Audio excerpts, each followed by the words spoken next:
Doctor Chinnamail Anji Reddy గారు ఉమ్మడి కరీంనగర్, ఆదిలాబాద్, మెదక్, నిజామాబాద్ పట్టభద్రుల బీజేపీ ఎమ్మెల్సీ అభ్యర్థిగా మీ మద్దతు కోరుతున్నారు.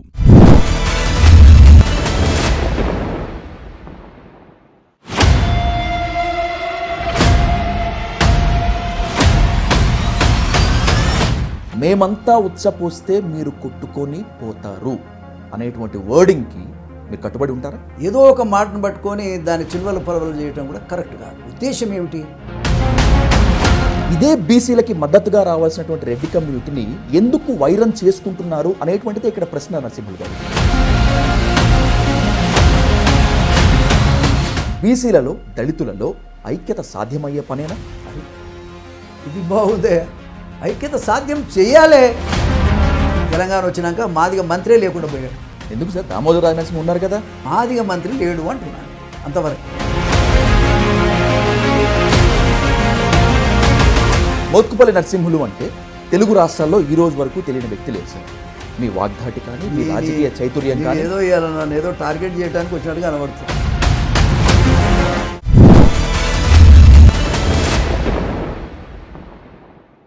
మా కుర్చీలపై మీ పెత్తనం ఇంకెన్నాళ్ళు, ఇమ్మీడియట్గా కుర్చీల నుంచి బయటకు దిగిపోండి, మా బీసీలు వచ్చి కూర్చుంటారు. ఇది వరంగల్ బీసీ రాజకీయ భేరి సాక్షిగా తీన్మార్ మల్లన్న ఇచ్చినటువంటి వార్నింగ్ లేదా అల్టిమేటం.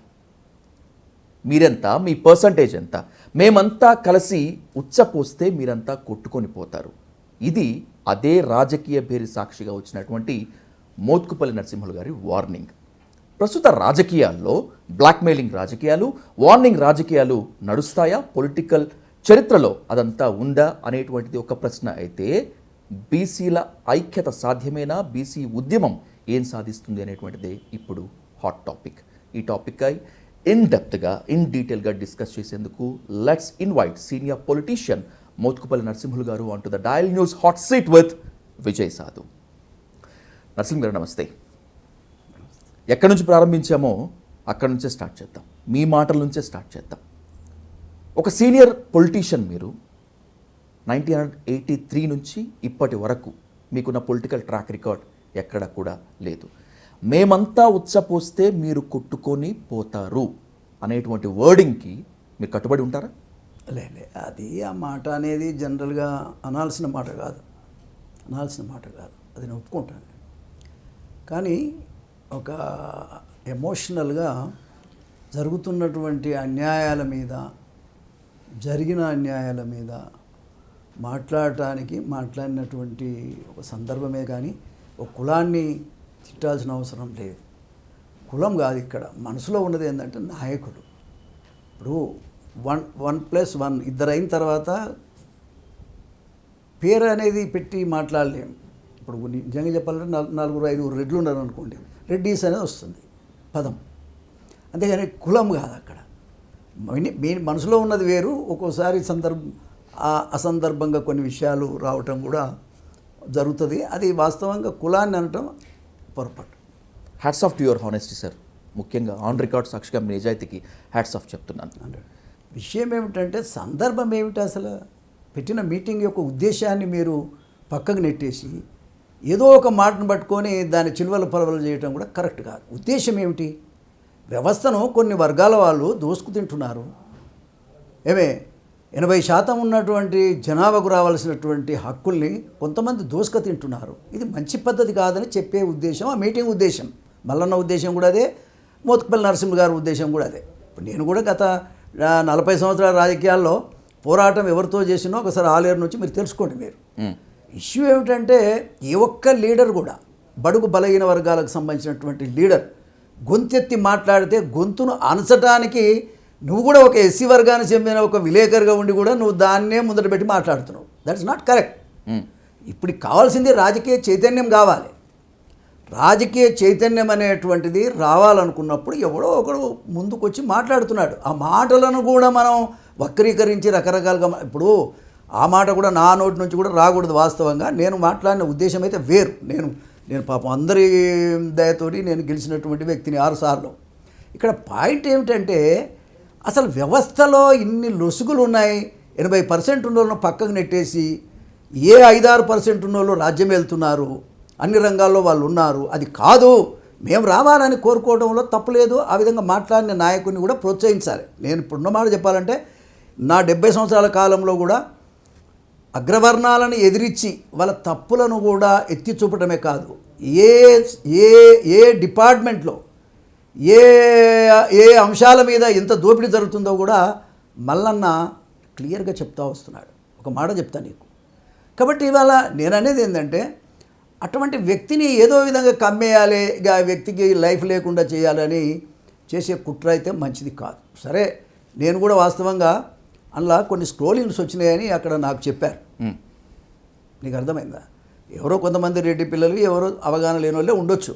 కానీ అక్కడ చర్చ ఏం జరిగిందంటే డయాస్ మీద మా ఉచ్చదాగాలి, రెడ్డి ఉచ్చదాగి బతకాలని అంటున్నారు అనేది అక్కడ టాపిక్ వచ్చింది.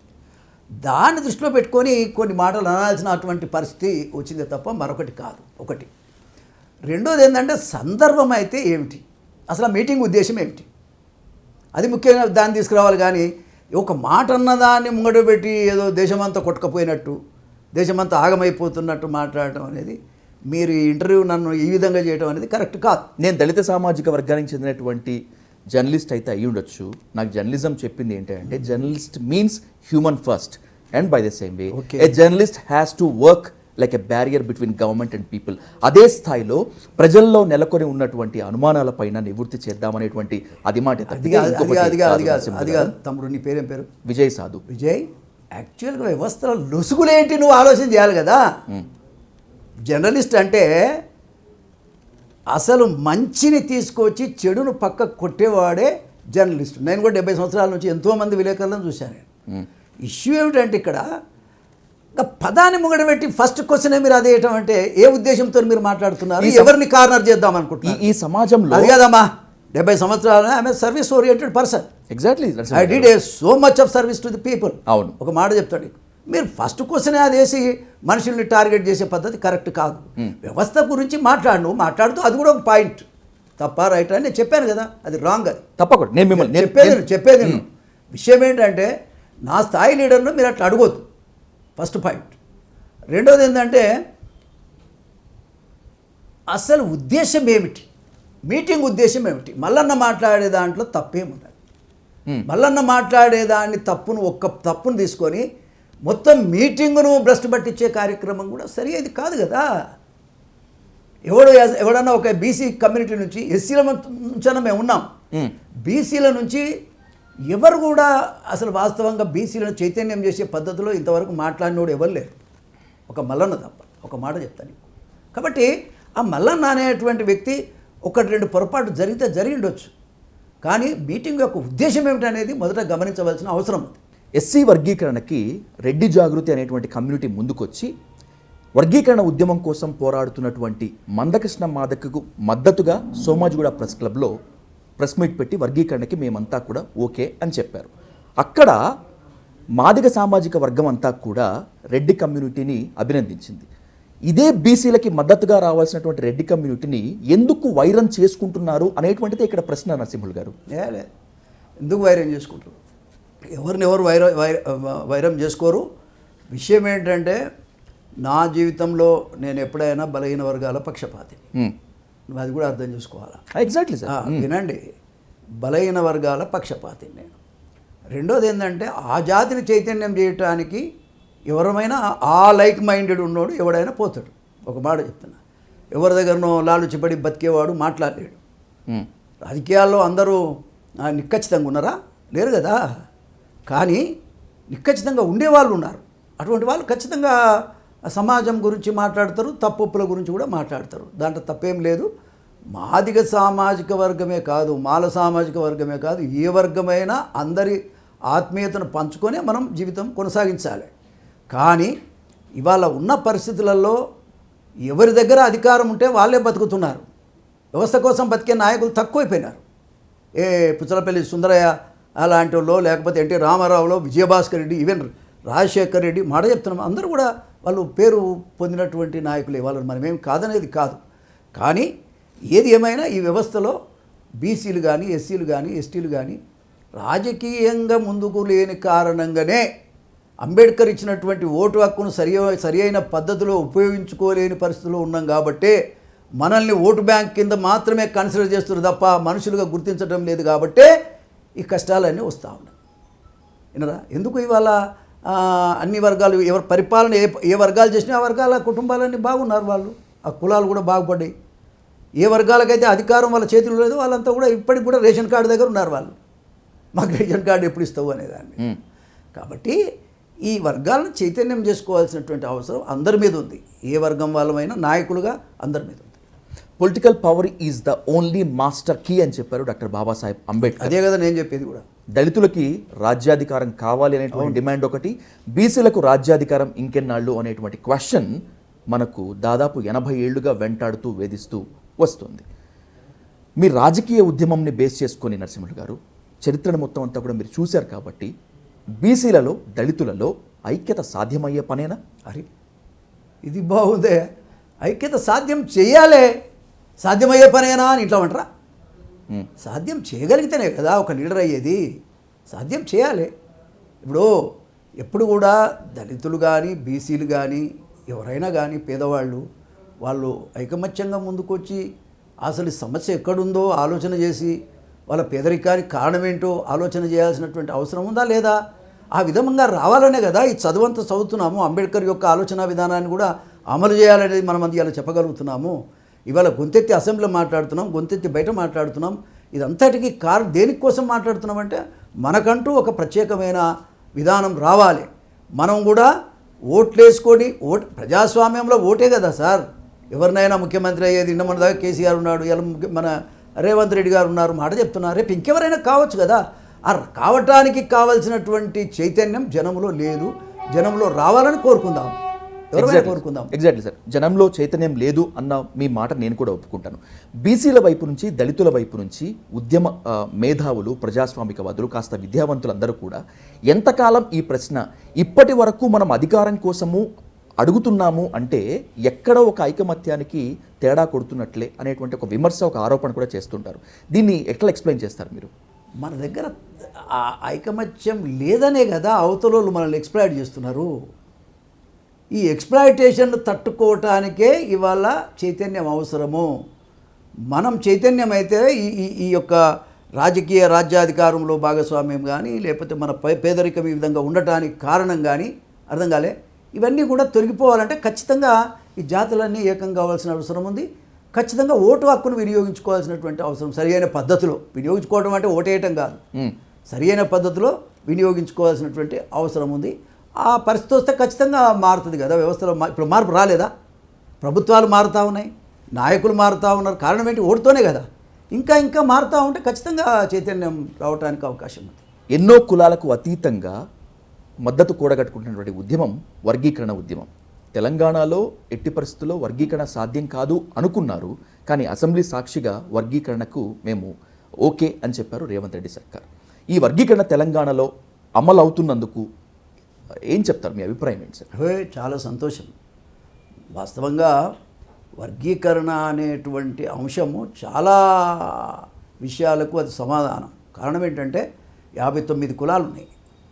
59 కులాల వాళ్ళకు కూడా మేలు జరగాల్సినటువంటి విషయం అది. 59 ఇప్పుడు మాదిగలే కాదు కదా, మిగతా ఉపకులాలు ఉన్నాయి. పాపం వాళ్ళకి ఇప్పటివరకు స్వతంత్రం వచ్చిన కాడికి వెళ్ళి ఏ ఒక్క బెనిఫిట్ కూడా అందలేదు, వాళ్ళకు అందటం లేదు. కాబట్టి వర్గీకరణ వల్ల ఎంతో కొంత మేలు జరిగేటువంటి అవకాశం ఉంది. స్వతంత్ర ఫలాలు అనేటువంటివి కానీ అంబేద్కర్ ఇచ్చినటువంటి చిన్న అవకాశం రిజర్వేషన్ అవకాశాలు కానీ అందరికీ అందితే అందరం సంతోషంగా ఉంటాం కదా. ఇస్తారా కేసారు, ఇస్తారాకు 70 సంవత్సరాల నుంచి వేసే ఉన్నది, కానీ దాంట్లో అన్నం పెట్టేవాళ్ళు లేడు. ఈ వర్గీకరణ వల్ల అందరూ కూడా భోజనం చేసేటువంటి పరిస్థితికి వచ్చినారు. ఇంకా దాంట్లో ఏమైనా లొసుగులు ఉంటే కూడా రాబోయే కాలంలో సరి చేసుకునేందుకు అవకాశం ఉంది. ఎట్టి పరిస్థితుల్లో రాష్ట్రాలు తీర్మానం చేస్తే సరిపోదు, మేము సుప్రీంకోర్టుకు వెళ్తాము, ఇది వర్గీకరణ కేవలం ఓట్ల కోసం చేసినటువంటి బీజేపీ చేసినటువంటి కుట్ర అనేటువంటిది మాల సామాజిక వర్గం వారు అలాగే వర్గీకరణ వ్యతిరేకిస్తున్నటువంటి వాళ్ళు చేస్తున్నటువంటి ఆరోపణ. రేపు వాళ్ళు సుప్రీంకోర్టుకు వెళ్ళి న్యాయపరమైన అడ్డంకులు కనుక వస్తే వర్గీకరణకి ఏమైనా బ్రేకులు పడే ఛాన్స్ ఉంటుందా? ఇప్పుడు highest body supreme court, constitutional body, 7 మంది జడ్జెస్ ఇచ్చినటువంటి ఇంక్లూడింగ్ చీఫ్ జస్టిస్ చంద్రచూడ్ ఇచ్చినటువంటి జడ్జిమెంట్ అది. కాబట్టి దాంట్లో కోర్టుకెళ్ళి ప్రమాదం అయితే లేదు. ఒకటి, కోర్టుకి వెళ్ళటం అనేదే మంచిది కాదు. ఇప్పుడు మాలమాదిగల మధ్యలో సయోధ్య ఉండాల్సిన అవసరం ఉందనేది నా భావన. మీరు ఎప్పుడన్నా చూడండి, నేను ఎక్కడన్నా మాట్లాడానేమో. విషయం ఏమిటి అంటే ఏది న్యాయమో చెయ్యాలని చెప్తున్నామే తప్ప ఘర్షణకు పోవాల్సినటువంటి అవసరం లేదు ఇక్కడ. ఇవాళ ఎవడు బతికినా మన తమ్ముడే బతుకుతున్నాడనే ఫీలింగ్ కనుక మన వర్గాల్లో ఉంటే రిజర్వేషన్కి అర్థం ఉంది. నేనే బతకాలని నేను అనుకున్నా తప్పే, ఎవరమనుకున్నా తప్పే. కాబట్టి ఆ ఇచ్చిన రిజర్వేషన్ అనేది అందరిది, అది 59 కులాలకు సంబంధించింది. అందరికీ ఈక్వల్గా పంచాలి, వాళ్ళ జనాభా ప్రకారంగా పంచాలనేటువంటి దాంట్లో మీనింగ్. అదే ప్రకారంగా ఇవాళ రేవంత్ రెడ్డి గారు ఆ నిర్ణయమే తీసుకున్నారు. ఇలా అమలు చేయడానికి ముందుకు వచ్చారు. ప్రత్యేకంగా వారికి ధన్యవాదాలు రేవంత్ రెడ్డి గారు. వర్గీకరణ సమస్యలను ఏ మేరకు సాల్వ్ చేస్తుందో అర్థం కాదు, కానీ కొత్త సమస్యలను సృష్టిస్తుంది అనేటువంటిది ఇంకొక బలమైన వాదన ఉంది. అంటే ఇప్పటి వరకు మా రిజర్వేషన్ ఫలాలు మొత్తం మాలలే దోచుకొని తిన్నారు అనేటువంటిది మాదిగలటువంటి ఆరోపణ. రేపు ఏబిసిడి వర్గీకరణ జరిగితే ఇతర కులాలకు రావాల్సినటువంటి ఫలాలను కేవలం మాదిగలు మాత్రమే దోచుకుంటారనేటువంటిది ఇంకొంతమంది వాదన. వర్గీకరణ ఉద్యమాన్ని ఎప్పటి నుంచో చూస్తున్నారు. దళిత సమస్యలపైన, రాజకీయ ప్రాధాన్యత పైన మీకు ఒక అవగాహన ఉంది. నరసింహులు గారు ఏం చెప్తారు దీని గురించి? ఇప్పుడు విషయం ఏమిటంటే ఎవరో ఒక్కరు తినటం అనేది సరి అయింది కాదు అనేదే అందరి ఉద్దేశం. ఇప్పుడు అన్ని వర్గాలు, సమాజంలో ఉన్న అన్ని వర్గాల వాళ్ళకు కూడా మాదిగల చేస్తున్నటువంటి పోరాటానికి మద్దతు వచ్చింది. ఒక మాట చెప్పాలంటే అన్ని కులాలది వచ్చింది. ఇష్యూ ఏమిటంటే ఇక్కడ ఉన్న దాంట్లో ఏ ఒక్క వర్గమో తినటం కూడా మంచిది కాదు, అనుభవించటం కూడా మంచిది కాదు. అది అందరికీ పంచాలనేది దాంట్లో ఉన్నటువంటి మీనింగ్. ఆ ఉన్న 15% అందరికీ డివైడ్ చేశారు. డివైడ్ చేసిన తర్వాత ఇది నాకు రాలేదని ఇంకొకరు అడగాల్సిన అవసరం ఉన్నప్పుడు అడుగుతారు. దాన్ని కూడా తప్పు పట్టడానికి లేదు. కానీ ఇప్పుడు ఉన్న పరిస్థితుల్లోనైతే ఒక సమస్య పరిష్కారం అయింది. దానివల్ల కొంత ఊరట కూడా కలిగింది. తప్పకుండా రాబోయే కాలంలో ఇంకా అందులో లొసుగులుంటే ప్రభుత్వాలు సరిచేయాల్సినటువంటి అవసరం ఉంది. తెలంగాణలో జరిగినటువంటి కుల గణన, ఈ సర్వే విప్లవాత్మకమైనటువంటిది అని నిండు అసెంబ్లీ సాక్షిగా అధికార పార్టీ చెప్పుకుంటుంది. కొంత ప్రతిపక్ష సభ్యులు కూడా దానికి ఓకే చెప్పారు. కానీ ఈ కుల గణన మొత్తం అంతా తప్పుల తడక, రావాల్సినటువంటి వాస్తవాలు ఇంకా రాలేదు అనేటువంటి ఒక ఆరోపణ ఉంది. Are you happy with this census? ఇప్పుడు కుల గణన అనేటువంటిది ఒక అంటే ప్రాథమికంగా ముందుకొచ్చి చేయటం అనేది గొప్ప విషయం. కులగణన అనేది భారతదేశంలో ఎక్కడ ఎవరు చేస్తున్నట్టు ఎక్కడ కనపడతలేదు. కానీ ఇప్పుడు యాక్చువల్గా చెప్పాలంటే భారతదేశ ప్రభుత్వమే ఈ కులగణన చేయాలి. ఎవ్రీ 10 yearsకి ఒకసారి కూడా చేస్తుంది. అయితే కులాల వారిగా కరెక్ట్గా సెన్సెస్ తీస్తున్నటువంటి పరిస్థితి ఎక్కడ కనబడటం లేదు. కానీ ఇవాళ తెలంగాణ ప్రభుత్వం మాత్రం ముందుకొచ్చి కులగణన చేయటం అనేది గొప్ప విషయం. దాని విషయంలో కూడా అనేక రకాల లోటుపాట్లు ఉన్నప్పటికీ వాటిని సరిచేస్తూ పోతే కదా సరి అయ్యేది. ఇక్కడో దగ్గర మొదలైతే పెట్టాలి కదా. కులగణన నిన్న చేసినటువంటి కులగణన కొంత బీసీలలో ఒక 20 లక్షల అంటే 20 లక్షల పాపులేషన్ ఏదో తక్కువ చేశారు, దాన్ని లేకుండా చేశారు అనేటువంటి వాదన వింటున్నాం. ఇవాళనే గత పేపర్ చూసినాము, అసెంబ్లీలో కూడా విన్నాం. అదేదో సరి చేసుకోవాల్సినటువంటి అవసరం ఉంది. కాకపోతే రాజకీయంగా, ఆర్థికంగా, సామాజికంగా ఏ వర్గాల వాళ్ళు మనల్ని పైకి రాకుండా చేస్తున్నారు అనేది కూడా సరి చేసుకోవాలంటే నా ఉద్దేశంలో ఓటు హక్కును సరి అయిన విధంగా వాడుకుంటే చాలు. ఇప్పుడు మల్లయ్యకేసే ఓటు బాగలేడనుకుంటే పుల్లయ్యకేసుకుంటే సరిపోతుంది. ఆ రకమైన నిర్ణయాలు ఈ తెలంగాణలో కానీ భారతదేశంలో కూడా రావాల్సినటువంటి అవసరం ఉంది. అది వీకర్ సెక్షన్లో రావాల్సినటువంటి అవసరం ఉంది. తప్పకుండా నిన్న జరిగిన కులగణన విషయంలో రేవంత్ రెడ్డి గారు తీసుకున్నటువంటి నిర్ణయం మొదలుపెట్టారు, దాన్ని చేశారు. దాంట్లో ఏదన్నా లొసుగులు ఉంటే కూడా సరి చేసుకోవాల్సినటువంటి అవసరం ఉంది. లొసుగులను చెప్పవలసిన అవసరం కూడా వ్యవస్థలో ఎవరికైనా ఉంది. తప్పులు ఎక్కడ జరిగినా కూడా ఈ తప్పు జరిగింది, దీన్ని సరి చేయమని అడిగే హక్కు అయితే అందరికీ ఉంది. అడిగే వాళ్ళు అడుగుతూనే ఉన్నారు. ఓటు హక్కు సరైన స్థాయిలో వినియోగించుకోవాలి, ఓటు హక్కు సరైన రీతిలో యూజ్ చేసుకోవాలనేటువంటిది మీ డిమాండ్గా కనిపిస్తుంది. నరసింహులు, స్వాతంత్రం వచ్చి ఇన్నేళ్లు గడుస్తున్నా, భారత రాజ్యాంగం అమల్లోకి వచ్చి ఇన్నేళ్ళు అవుతున్నప్పటికీ భారతీయ ఓటర్లో ఉండాల్సినటువంటి ఓటు హక్కుపై చైతన్యం ఇంకా లేదు అనేటువంటిది నేటికి ఎంతోమంది చరిత్రకారులు, విద్యావంతులు, ప్రజాస్వామికవాదులు, మేధావులు చెప్తూ ఉంటారు, ఒక రకంగా ఆరోపిస్తూ ఉంటారు. ఆ డిమాండ్తో మీరు ఒప్పుకుంటారా? సరి అయిన రీతిలో అంటే ఉదాహరణకు చెప్తా, ఒక ఊళ్ళో ఒక సర్పంచ్ ఉంటాడు. ఆ సర్పంచ్ వల్ల జనం రోజు బాధలు పడుతున్నట్టుగా చెప్తారు, ఆయన ఇట్లాటోడు అట్లాటోడు అనేటువంటిది చెప్తారు. తీరా ఎన్నికలు వచ్చేటప్పటికి ఏదో ఒక రకంగా చెప్తే ఆ 5 సంవత్సరాలు అనుభవించిన బాధలన్నీ పక్కకు పెట్టి ఇంక పోనీలే అన్నట్టుగా ఓటేస్తారు. అందుకని ఇటువంటి పరిస్థితులు ఈ భారతదేశంలో ఉన్నాయి. కాబట్టి తప్పకుండా ఓటు అనేది ఇది వేస్తే ఖచ్చితంగా ఇతను మారుతాడు, ఇతను మార్చుకుంటే మనకు మేలవుతుంది అనే అభిప్రాయం జనం లోపల లేదు. అది కనుక ఉండగలిగిన నాడు ఖచ్చితంగా మన దేశంలో చాలా మార్పులు వస్తాయి. రాజ్యాధికారంలో కూడా భాగస్వామ్యం వస్తుంది. ఇప్పుడు మీరు చూడండి, మంత్రివర్గ విస్తరణలో కూడా చూడండి, మీరు మంత్రివర్గంలో కూడా చూడండి, ఏ కులాలు ఏ విధంగా ప్రాతినిధ్యం వహిస్తున్నాయి, ఏ కులాలకు అసలే లేదు అనేది కూడా మనం ఆలోచన చేయొచ్చు కదా దాన్ని బట్టి. కాబట్టి కారణం ఏంటంటే చైతన్యం లేదు కాబట్టి అటు జరుగుతుంది, లేదంటే వాళ్ళు ఆ విధంగా చేయలేరు కదా. ఇప్పుడు మా మాదిగ మంత్రే ఏ తెలంగాణ వచ్చినాక మాదిగ మంత్రే లేకుండా పోయాడు. ఎందుకు సార్? దామోదర్ రాజనరసింహ ఉన్నారు కదా. మాదిగ మంత్రి లేడని చెప్తున్నా. దామోదర్ రాజనరసింహ మనిషి కాదు, ఆయన కాకూడదా? మాదిగ అని చెప్తున్నాను నేను, మాదిగ మంత్రి లేడు అంటున్నాను నేను, అంతవరకే. ఇది కాస్త డిప్లొమాటిక్గా ఉంది. ఇది డిప్లొమాటిక్గానే ఉండాలి నీకు, నువ్వు అడిగే క్వశ్చన్. సార్, అభ్యర్థి ఏ పార్టీ వాడో కాదు, ఏ పార్టీ వాడో చూడు అన్నాడు ప్రజాకవి కాళోజీ. ఓకే సార్, అభ్యర్థి ఏ పార్టీ వాడని కాదు, ఏ పార్టీ వాడో చూడు అని చెప్పాడు తెలంగాణ ఓటర్లకు ప్రజాకవి కాళోజీ. పార్టీలు వేరైనా అభ్యర్థులు ఎవరైనా కూడా ఎన్నికలు వచ్చినప్పుడు పార్టీలను చూసే ప్రజలు ఓటేస్తున్నారా, అభ్యర్థిని చూసి వేయలేకపోతున్నారా? అభ్యర్థిని చూసి ఓటేయలేకపోతున్నారు, పార్టీని బట్టే ఓటేస్తున్నారు. అందుకే మనం నష్టపోతున్నాం. 2014లో ఖమ్మం జిల్లా మదిరలో మీ ఓటమిని కాళోజీ కవితకి అన్వయించుకోవచ్చా? మోత్కుపల్లి నరసింహులు అంటే తెలుగు రాష్ట్రాల్లో ఈ రోజు వరకు తెలియని వ్యక్తి లేరు సార్. మీ వాగ్దాటి కానీ, మీ రాజకీయ చైతుర్యం కానీ ఏదో నన్ను ఏదో టార్గెట్ చేయడానికి వచ్చినట్టుగా కనబడుతుంది. లేదు సార్, నాట్ కరెక్ట్.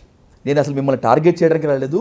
నేను మీకు కాళోజీ కవిత చెప్పి మిమ్మల్ని అడుగుతున్నాను. కాళోజీ కవిత మహనీయుడే, ఆయన కవిత అది ఎటైనా పోల్చుకోవచ్చు. That's not the point. ఇక్కడ ఏంటంటే తమ్ముడు, రాజకీయ పార్టీలు అనేటువంటి ప్రతి మనిషి పెట్టలేడు.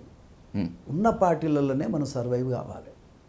ఓకే, ఆ ఉన్న పార్టీలలో ది బెస్ట్ పార్టీ ఏదనేటువంటిది ప్రజలు నిర్ణయం చేస్తారు. అది నువ్వు నిర్ణయం చేసేది కాదు. ఖచ్చితంగా ప్రజలు ఈ పార్టీ నిన్న మొన్నటి దాకా టీఆర్ఎస్ పార్టీ బాగుందనుకున్నారు, ఓటేశారు. ఇప్పుడు కాంగ్రెస్ బాగుందనుకున్నారు, కాంగ్రెస్కి ఓటేశారు. ఈ పోటీ చేసేవాడు ఎవడైనా కాంగ్రెస్లోనే ఉండాలి, లేకపోతే టీఆర్ఎస్ పార్టీలోనే ఉండాలి కదా. అంతకంటే వేరే గత్యంతరం ఏముంది? మనిషిని చూసి ఓటు వేసేది తక్కువ అవుతుంది. అట్ట అనుకుంటే నేను 89లో ఇండిపెండెంట్ గెలిచాను. అవును సార్, 89లో నేను ఇండిపెండెంట్ గెలిచాను. కారణం ఏంటంటే అందరూ ఇండిపెండెంట్గా గెలవలేరు కదా. అవును, కాబట్టి పార్టీయే ముఖ్యమైనది. మాజీ ప్రధాని పివి నరసింహారావు నంద్యాల నుంచి ఎంపీగా కంటెస్ట్ చేసినప్పుడు మీరు వెళ్ళి అక్కడ కంటెస్ట్ చేశారు. టీడీపీ అక్కడ క్యాండిడేట్ కూడా పెట్టలేదు.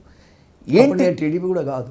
అవును సార్, ఏంటి మోత్కుపల్లి నరసింహ యొక్క ధైర్యం అనేటువంటిది అప్పుడు క్వశ్చన్, ఈరోజు కూడా చాలామందికి అర్థం కానటువంటి ప్రశ్న. విషయం ఏంటంటే అక్కడ చుండూరులో మాల సోదరులు 6-7 చనిపోయారు. అగ్రవర్ణాల వాళ్ళు చంపారు, కట్టిన నరికి ఏర్లో పడేశారు, తుంగభద్ర కాలువలో పడేశారు. ఆ సందర్భంలో నేను ఒక దళిత శాసనసభ్యుడిగా అసెంబ్లీలో ఇండిపెండెంట్ గెలిచిన వ్యక్తిగా అసెంబ్లీలో ఉన్నాను. ఆ టైంలో దాన్ని నేను జీర్ణించుకోలేకపోగా Janardhan Reddy was chief minister. కాబట్టి ఆనాడు కత్తి పద్మారావు ఉద్యమకారులు కొంతమంది కొన్ని డిమాండ్స్ ఆ రోజులలో పెట్టడం జరిగింది. చనిపోయిన దాని మీద మీరు ఈ డిమాండ్స్ ఒప్పుకుంటేనే మేము ఈ ఉద్యమాన్ని మీరు లేదంటే ఎంత దూరమైనా ప్రయాణం చేద్దామనే ఒక అభిప్రాయం కింద పెద్ద ఎత్తున ఉద్యమం వచ్చింది. దాంట్లో నేను అసెంబ్లీలో జనార్దన్ రెడ్డి గారి ముందే ఈ డిమాండ్స్ అన్ని సాల్వ్ చేయమని చెప్పేసి కోరటం జరిగింది. అక్కడ జనార్దన్ రెడ్డి గారు ఆ సభలో అప్పటికప్పుడు అంగీకరించలేకపోవటం వల్ల నేను ఆమరణ దీక్ష ప్రకటించాను. అసెంబ్లీలో ప్రకటించినటువంటి ఏకైక వ్యక్తి మోత్కుపల్లి నరసింహ, మాల సోదరుల గురించి. అదే రకంగా అక్కడ ఆమరణ దీక్ష హౌస్లో ప్రకటించాను. వారం రోజులు సభను నడవకుండా చేశాను. ఆ తర్వాత నన్ను తీసుకెళ్ళి మన అంబేద్కర్ విగ్రహం దగ్గరనే వేశారు పోలీసు వాళ్ళు. సార్, నేను 7 రోజులు అక్కడే ఆమరణ దీక్ష చేశారు. చేసినవి కాక ఇక్కడ నుంచి చుండూరుకి వెళ్ళాను నేను. అది అయిపోయినాక 7 రోజులు అయినాక పోలీసు వాళ్ళు అరెస్ట్ చేసినాక హాస్పిటల్ వేశారు. ఆ తర్వాత కొంచెం మంచిగా అయినాక నేను టూర్ పెట్టాను. టూర్ పెట్టి చుండూరు పోయాను, మొత్తానికి ఆంధ్ర తెలంగాణ అంతా చాలా చోట్ల తిరిగాను. అయితే ఈ డిమాండ్స్ అనేటువంటి పరిష్కారం కాకపోతే అప్పుడే పివి నరసింహారావు గారు నంద్యాలలో పార్లమెంట్ సభ్యుడిగా పోటీ చేస్తున్నారు. ఈ పోటీ చేస్తున్న సందర్భంగా ఈ డిమాండ్స్ ఖచ్చితంగా అమలు చేసుకోవాలంటే ఈ కంటెస్ట్ చేయాలనే నిర్ణయానికి వచ్చి నేను ప్రొటెస్ట్ కంటెస్ట్ అని పెట్టి నామినేషన్ వేశాను. నామినేషన్ వేసినాక ఒక 4-5 రోజుల తర్వాత పివి నరసింహారావు గారు స్వయంగా జనార్దన్ రెడ్డి గారికి ఫోన్ చేసి ఆ డిమాండ్స్ ఏమైనా ఉంటే సాల్వ్ చేయి, ఒక దళిత ఇష్యూస్ కోసం ఒక దళిత నాయకుడు పోటీ చేయటం కొంత ఇబ్బందికరంగా ఉంటుంది, మీరు ఏ పరిస్థితుల్లో కూడా సాల్వ్ చేయమంటే అప్పుడు జనార్దన్ రెడ్డి గారు నాకు ఫోన్ చేశారు, కత్తి పద్మరావును వాళ్ళు పిలిపించారు. ఆ సమస్య ఖచ్చితంగా ఆ డిమాండ్స్ అన్నీ మేము ఒప్పుకుంటున్నామని ప్రభుత్వం చెప్పిన తర్వాత నేను విత్డ్రా చేసుకుని వచ్చాను. That is the issue. అంతేగాని పివి నరసింహారావు మీద పోటీ చేయాలనేది కాదు, ఆ ఇష్యూను పరిష్కరించమని మాత్రమే ప్రొటెస్ట్ కంటెస్ట్ చేశాను. Exactly, you stood for Dalit community. అంతే సార్. తెలంగాణలో టీడీపీకి క్యాడర్ నేటికి కూడా కాస్త బలంగానే ఉంది. నేను గ్రౌండ్ లెవెల్లోకి వెళ్ళినప్పుడు టీడీపీ క్యాడర్ అంటూ ఉంటారు సార్, మోత్కుపల్లి నరసింహులు గారు లాంటి లీడరు, రేవంత్ రెడ్డి గారు లాంటి లీడరు తెలంగాణలో టీడీపీకి లేకపోవడం చాలా మైనస్. వీళ్ళిద్దరిలో ఎవరైనా కనుక ఉండుంటే టీడీపీ ఇంకా అద్భుతంగా ఉండుండేదని. సరే, Revanth Reddy went to Congress, he became a chief minister. మీరుంటే బాగుండేదేమో, తెలంగాణలో టీడీపీకి పునర్వైభవం వచ్చి ఉండేదేమో అనేటువంటిది మెజారిటీ టీడీపీ కార్యకర్తల యొక్క ఆకాంక్ష. టీడీపీని వదులుకొని ఏమన్నా తప్పు చేసినట్లు కానీ ఏదన్నా ఫీలింగ్ ఉంటుందా ఎప్పుడన్నా మీకు? నేను వదులుకోలేదు తమ్ముడు టీడీపీని. టీడీపీ నన్ను వదులుకుంది. ఇక్కడ పార్టీ లేదు కదా, పార్టీ లేకుండా పోయింది కదా. వాస్తవంగా నేను ఎన్నడూ కూడా టీడీపీని వదిలే మనిషిని కాదు. లైఫ్ ఉన్నంతకాలం ఇప్పటికి కూడా మీరు చూస్తారు, ఎన్టీ రామారావు గారి దగ్గరికి నేను ప్రతి వర్ధంతి జయంతిలకు ఎవరు వచ్చినా రాబోయే ఒక్కరినైనా పోతుంటాను నేను. విన్నారా, ఈ టీడీపీ వచ్చిన తర్వాతనే బడుగు బలహీన వర్గాలకు కొంత మేలు జరిగింది, రిజర్వేషన్లు పెంచారు, ఆ తర్వాత అందరికీ మేలైనటువంటి రాజ్యాన్ని నడిపించారు. ఇక్కడ తెలంగాణలో న్యాయం జరిగిందంటే ఎవరూ న్యాయం చేయలే, ఒక టీడీపీ పార్టీ మాత్రమే, అది కూడా ఎన్టీ రామారావు చంద్రబాబు నాయుడు నాయకత్వంలోనే ఇక్కడ అమలు జరిగింది. సరే, ఈ తెలంగాణ వచ్చిన తర్వాత చంద్రబాబు నాయుడు గారు ఆంధ్రకే పరిమితం కావటం, ఇక్కడ పార్టీ కనుమరుగైపోయే పరిస్థితి రావటం, ఈ పరిస్థితి వచ్చింది తప్ప నేను ఎప్పుడు టీడీపీని వదిలిపెట్టలేను. వినరా sir, correct me if I'm wrong ఈ క్వశ్చన్కి. మీరే అన్నారు టీడీపీని నేను వదులుకోలేదు అని, కానీ మీ దాకా వచ్చిందో లేదో కానీ పొలిటికల్ సర్కిల్స్లో చాలా మందిలో ఒక మాట ఉంటుంది. నిజమే, మోత్కుపల్లి నరసింహులు అనేటువంటి ఒక లెజెండరీ లీడరు టీడీపీకి ఒక ఆయువు పట్టు మాత్రమే కాకుండా centre of attraction, he's a crowd puller also. అలాంటి వ్యక్తిని చంద్రబాబు నాయుడు దారుణంగా అవమానించడం వల్లే, ఇవ్వాల్సినటువంటి ప్రాధాన్యత ఇవ్వకపోవటం వల్లే మోత్కుపల్లి నరసింహులు గారు టీడీపీని వదులుకోవాల్సి వచ్చింది, వదిలిపెట్టాల్సి వచ్చింది అనేటువంటిది ఒక ఆరోపణ. Is that right sir? ఇప్పుడు నేను అంత డీటెయిల్స్ నేను ఇప్పుడు మాట్లాడలేను, ఎందుకంటే మర్చిపోయినవన్నీ గుర్తు చేస్తున్నావు నువ్వు. నేను మళ్ళీ మాట్లాడితే కూడా మంచిది కాదు, అయిపోయింది చాలా, అది చరిత్ర. ఇష్యూ ఏమిటంటే నేను ఎప్పుడు కూడా వాస్తవం లేకుండా నేను ఏది మాట్లాడాను. ఒక మాట చెప్పాలంటే ఏది కరెక్టో అదే మాట్లాడదు, జీవితం నాది. ముఖ్యంగా మరి టీడీపీకి సంబంధించినంత వరకు ఆ పార్టీ ఇక్కడ బలమైన పార్టీ. వాస్తవంగా అది ఉండగలిగితే మొన్న జరిగినటువంటి అసెంబ్లీ ఎన్నికల్లో కూడా అది ఆల్టర్నేటివ్గా ఉండే పార్టీ అది టీడీపీ పార్టీ. విన్నారా, కారణాలు ఏమైనా మరి అది ఇక్కడ సర్వైవల్ అనేది కష్టమైంది కదా. కారణాలు ఏమైనా అని చెప్తున్నా.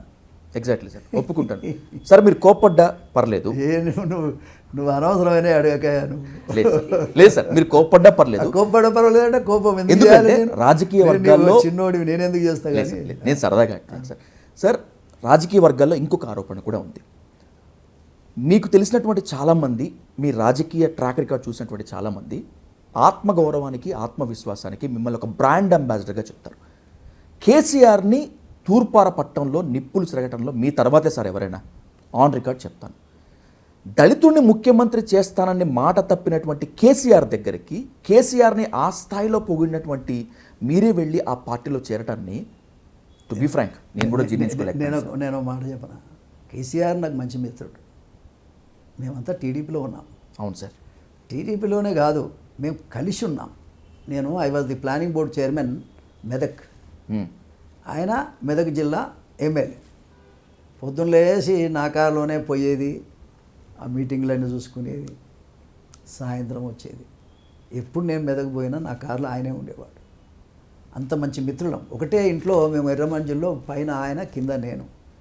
ఉదయం సాయంత్రం ఏదో రకంగా కలుసుకునేవాళ్ళం. మంచి మిత్రుడు, అందులో వేరే అభిప్రాయం లేదు. అంటే నాకు తెలంగాణ రావటం వల్ల ఒక భయం నాకేముందంటే, తెలంగాణలో అసలు ప్రజలను పరిపాలన అనేటువంటిది ఒక విచక్షణతోటి ఒక ప్రేమతోటి చూసుకునే లీడరు నాకు కనపడలేదు. ఏ రకమైన పరిస్థితులు వస్తాయో మేమంతా నష్టపోతామనే ఒక భయం అయితే నాకు ఉండింది. అదే నెరవేరింది.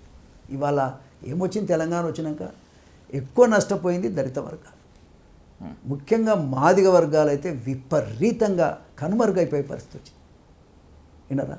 నేను ఆనాడు ఏదైతే నా మనసులో ఉండి బాధపడ్డానో అదే ఇవాళ అమలు జరిగింది ఈ 10 ఏళ్ల కాలంలో, 15 ఏళ్ల కాలం. నేను అనేది ఏంటంటే తమ్మి, వాస్తవంగా అవసరము ఉందా లేదా అంటే అది రాజ్యాధికారంలో మాకు రాజ్యాధికారం కావాలి అనుకునేటోళ్లకు తెలంగాణ రావడం మేలే అయింది. కానీ పరిపాలన విషయంలో మాకు చాలా నష్టం వచ్చింది. నేను ఒక మాట చెప్తున్నాను, దళితులకు కానీ పేద వర్గాలకు కానీ దీనివల్ల వచ్చిన లాభం అయితే ఏమీ లేదు. లాభం వచ్చేటట్టుగా చేస్తే బాగుండు. ట్రాన్స్పరెంట్గా ఉండాలి పరిపాలన. ప్రజా నాయకుడు తనది కొంత వదులుకొని పనిచేసినట్టు కనపడాలి, అందరినీ ప్రేమించే నాయకుల్లాగా కనపడాలి. ఆ పరిస్థితులు లేవు, కారణాలు ఏమైనా కూడా. మరి మనం ఏం చేస్తాం చెప్పు.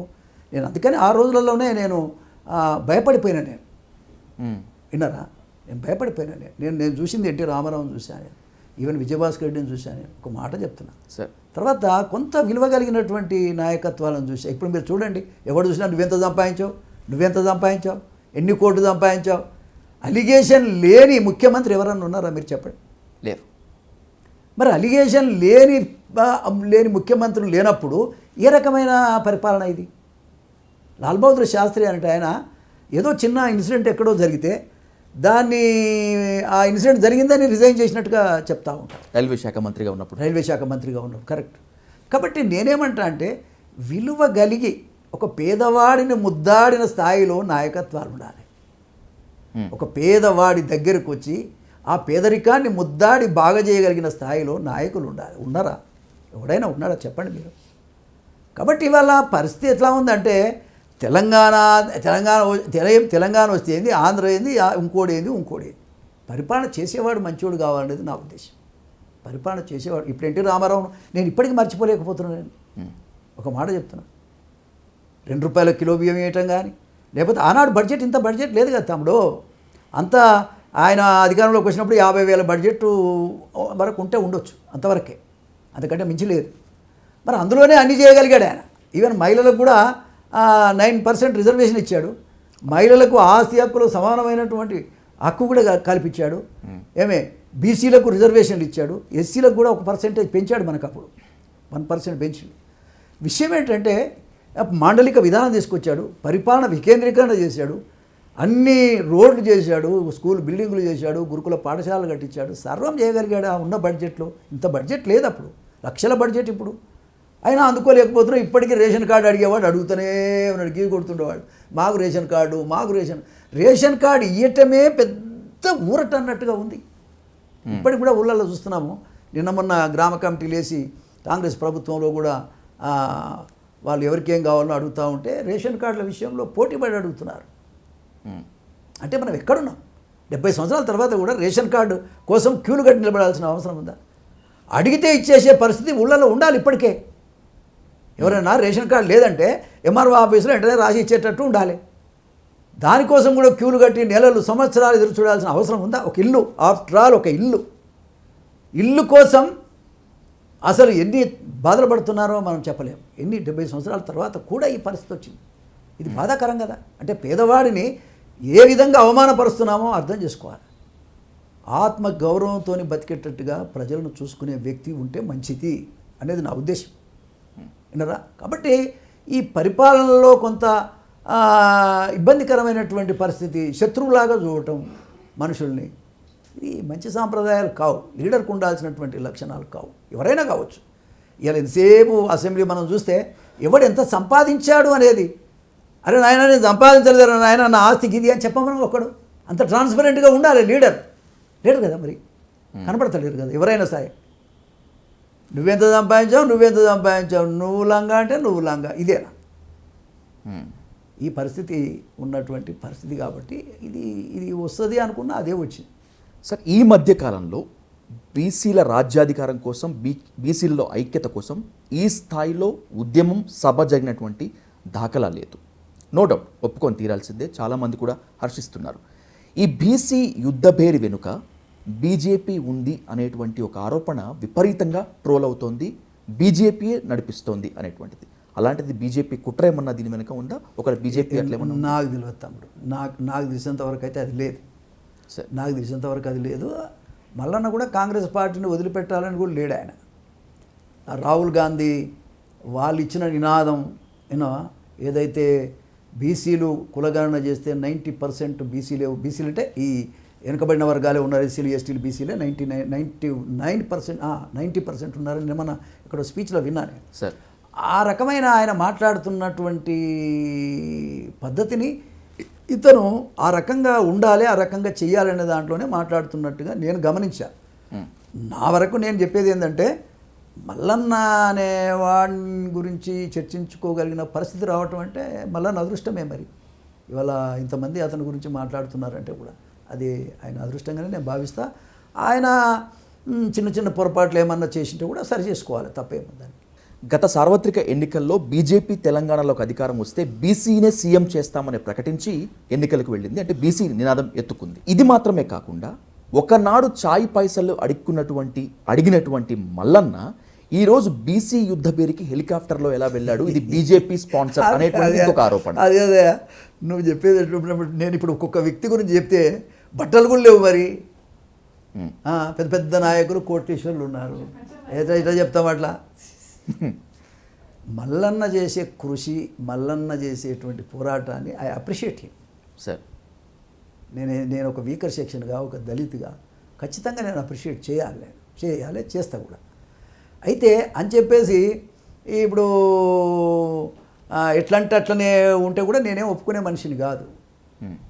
కానీ బీసీల్లో చైతన్యం తీసుకురావడానికి తను ఏదో పాటలు పడుతున్నాడు, మంచిదే. కుర్రోడు 45 ఏళ్ళు ఉంటాడు అనుకుంటాను, కుర్రోడు మంచి ఏజీ, ఫైట్ చేస్తాను అంటుండు, చేయని ఎంకరేజ్ చేద్దాం, తప్పేమున్నది. Sir, let's conclude. రాబోయేటువంటి రోజుల్లో ముఖ్యంగా తెలంగాణలో రాజకీయ పరిణామాలు ఏ విధంగా మారతాయి, రాబోయేటువంటి విప్లవాత్మక సంస్కరణలకు వరంగల్ బీసీ యుద్ధభేరి ఒక ప్రాతిపాదిక పునాదిరాయి అనుకోవచ్చా? చైతన్యం వస్తే అవుతుంది కదా తమ్ముడు, ఖచ్చితంగా బీసీల్లో చైతన్యం రావాలని అంటున్నారు అనుకుందాం. ఆ చైతన్యం అదే వస్తే గ్యారెంటీగా మార్పు వస్తుంది కదా. అంత ఇంత కాదు, రాబోయే కాలంలో ఒక మాదిగలు, తెలంగాణలో ప్రెడామినెంట్ కమ్యూనిటీ మాదిగ కమ్యూనిటీ ఉన్నమాట చెప్తున్నాను.